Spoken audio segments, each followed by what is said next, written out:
Salut à toutes et à tous, j'espère que vous pétez la forme aujourd'hui. Ici c'est Mike Logovi alias le dresseur de codes. Alors, nous allons continuer notre exploration des fonctions. Aujourd'hui, je vais vous dire ce qui marche et ce qui ne marche pas avec les fonctions. D'accord? Alors voilà. Déjà, pour déclarer une fonction, j'espère que vous vous en souvenez. Vous mettez le type de retour, vous mettez le nom de la fonction, vous mettez entre parenthèses le paramètre. Ce que vous devez savoir, d'une part, c'est que vous n'êtes pas obligé de passer juste un seul paramètre comme ceci. Vous pouvez passer plusieurs paramètres. Comment on le fait? Je peux mettre une virgule ici et mettre ici float, par exemple C. Donc ici, j'ai mis un deuxième paramètre. Donc peut-être que je vais l'utiliser, je ne sais pas, je vais faire D plus D fois D plus peut-être C plus 1, comme ceci. Donc c'est ça, je l'utilise. Donc si je fais comme ceci, cela suppose que lors de l'appel de ma fonction, je dois également passer une autre variable, peut-être, je ne sais pas, une variable, je vais déclarer ici un flottant, je vais le nommer pourquoi passer. J'espère que maintenant vous savez que le nom de variable n'est pas important lorsqu'on fait un passage par valeur au niveau d'une fonction. Donc si par exemple je mets ici C, ok, donc je peux passer plusieurs paramètres à ma fonction. Ceci va toujours marcher. Donc si par exemple je recombine, je réexécute, il nous donne 86. Pourquoi 86? Parce qu'il a fait le 9 fois 9 qui donne 81, plus 4 qui donne 85, plus 1, 86, et on a le résultat. Ok? Deuxième chose que vous ne pouvez pas faire, vous ne pouvez pas retourner deux valeurs à la fois en langage C. Dans d'autres langages, c'est possible, mais en langage C, lorsqu'on a une fonction et qu'on utilise le return, on ne peut retourner qu'une et une seule valeur.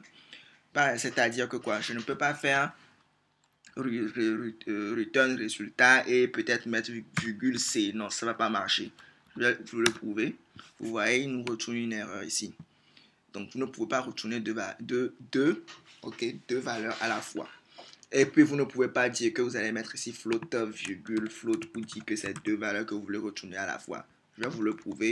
Ceci ne va toujours pas marcher. Là, clairement, c'est une erreur qui vous sort. C'est bien.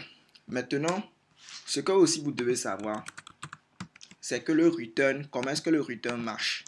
Le return, quand vous mettez return résultat comme ceci, dès que vous retournez un résultat, tout ce qui est après ne sera pas exécuté.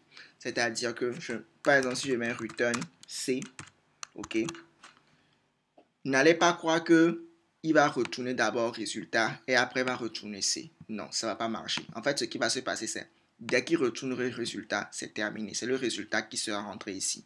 Je vois pourquoi pas vous le prouver. Normalement, s'il devait retourner aussi le C, notre résultat, notre reste ici, la variable doit être 4, n'est-ce pas? Mais vous allez voir, ce sera tout simplement 86 encore. 85 plutôt. 9 fois 9, 81, plus 4, 85, plus 1, 86. Voilà, 86 plutôt. Voilà, vous voyez, il n'a retourné que 86. Il n'a pas retourné ceci. C'est-à-dire que tout ce qui viendra après le premier return qui sera exécuté sera tout simplement ignoré. Il ne sera pas exécuté. Tout ce qui viendra ici après ne sera pas exécuté. Je ne vais pourquoi pas vous le prouver. Ce que je vais faire, ici je vais mettre printf avant le return.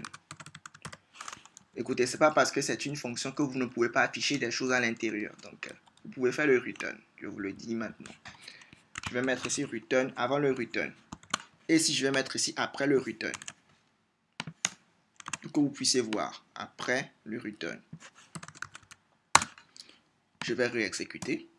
Il a mis juste avant le return. Et il a ignoré le après le return. Tout simplement parce que dès que vous mettez le return, tout ce qui viendra après ne sera pas exécuté.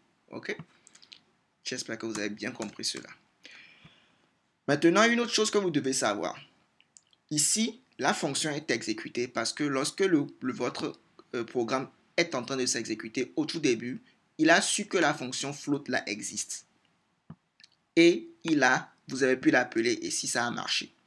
Imaginez un seul instant, si par exemple, au lieu de mettre ma fonction float là, je la mets ici.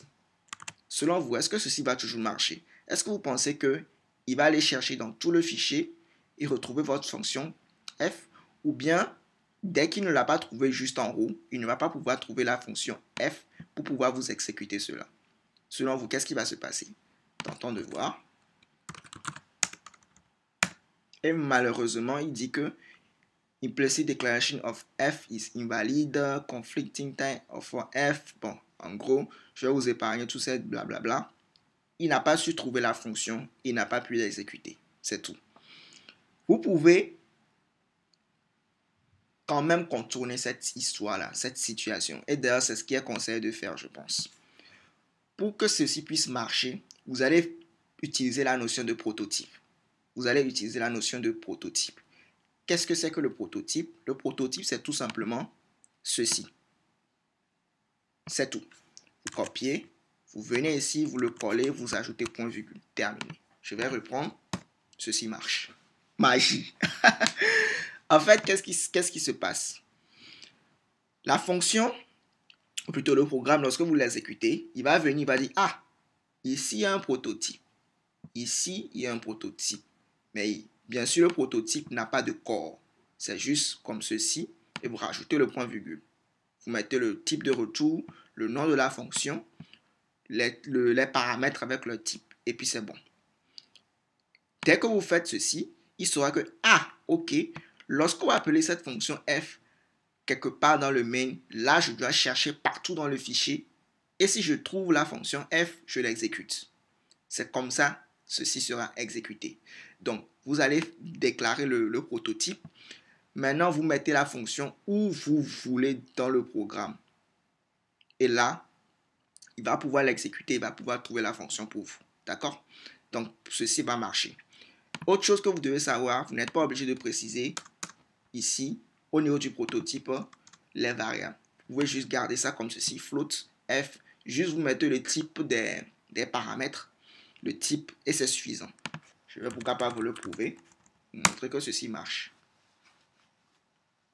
Et vous voyez, ceci continue de fonctionner. D'accord? Donc ceci, ça s'appelle le prototype. Mais bien entendu, si vous mettez le prototype et vous ne déclarez pas votre fonction, ben, il va tout simplement pas trouver la fonction. Il ne va pas faire la magie. Vous voyez, il dit qu'il n'a pas retrouvé la fonction. OK? Une autre chose que vous devez savoir, c'est que vous pouvez aussi appeler une fonction à l'intérieur d'une fonction. OK? Vous pouvez appeler une fonction à l'intérieur d'une fonction. C'est-à-dire, je vais par exemple écrire ici le prototype d'une fonction plutôt. Je vais plutôt dire void. Donc, ceci, ce n'est plus en algorithmique. Lorsque le type de retour, c'est void. OK? En algorithmique, on appelle ça plutôt procédure et non fonction. Donc, je vais dire par exemple void, je vais dire bonjour. C'est-à-dire que je veux une fonction. En langage C, ce sera toujours fonction. Fonction avec type de, bon, void. Void, ça veut dire qu'il ne retourne rien. Il ne retourne rien du tout. Donc, quand c'est void, il n'y a pas, comment dirais-je, le return. Il n'y aura pas de return à l'intérieur. Donc, ici, je dis void, bonjour. Et par exemple, ici, excusez-moi, je vais par exemple définir mon bonjour comme ceci. Bonjour. Et tout ce que je fais printf. Bonjour tout le monde. Bonjour tout le monde. Donc, avec cette fonction, vous voyez que vous n'êtes pas obligé de retourner quelque chose et vous n'êtes pas obligé de prendre quelque chose aussi en paramètre. D'accord? Donc, c'est comme ça que vous le faites. Donc, ici, je peux venir ici. Dans cette fonction, j'appelle ma fonction bonjour. Comme ceci. Donc, puisque je ne retourne rien, je n'ai pas besoin de variable pour prendre le résultat ici. Et puisque je ne prends rien en paramètre, je ne suis pas obligé de mettre quelque chose ici aussi entre les parenthèses ici.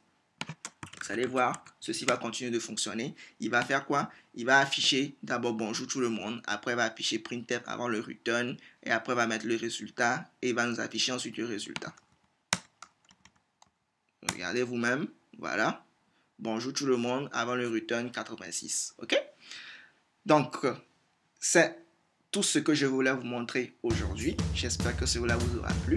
Donc, n'hésitez pas à me poser des questions dans l'espace commentaire. S'il y a quelque chose de fou que vous n'avez pas bien compris, je me ferai un plaisir de vous répondre. Sur ce, portez-vous bien et prenez soin de vous.